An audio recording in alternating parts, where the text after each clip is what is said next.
Hey YouTube, this is Gary again. I'm just going to do a quick response to GunSmithUSA's video. I just used this video he uploaded apparently about a year ago on how to fix the trigger squeeze on the Sigma series pistols. If you're not familiar with them, they're the ones that Smith & Wesson makes the Glock suit them for, because they're basically identical to the Glock minus an average of about $100 on price.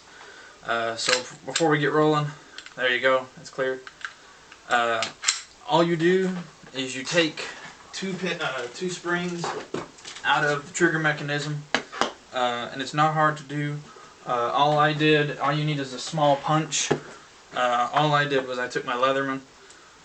This is not a commercial for Leatherman, but it's got one of these little tiny screwdrivers on it here. That was all I used to do the modification on the weapon. You don't have to cut any parts or shave anything. You just use that to remove like the pin back here that holds the weapon together, and one other pin that's just a little hard to get out with just your finger. So basically, yeah, you just remove these two springs from the trigger mechanism. They're both really stiff, and they're both kind of just there in addition to the springs that are required for the functioning of the weapon.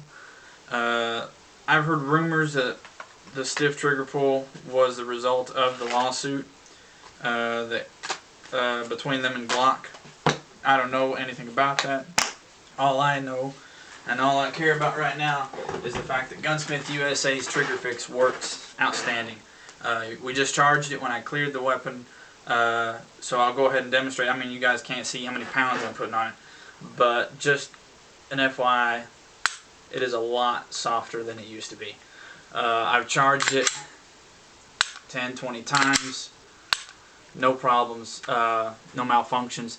I'm going to take it to the range here in a few days and put some rounds through it. I don't predict any problems at all, because the weapon cycles just fine. The firing pin still has the same spring and everything.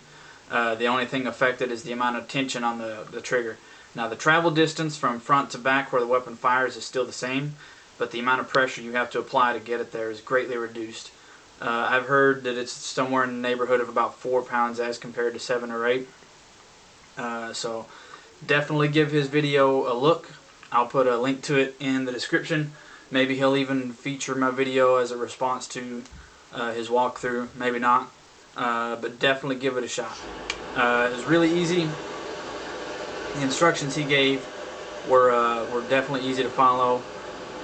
Just pay attention. I had to rewind a couple of times.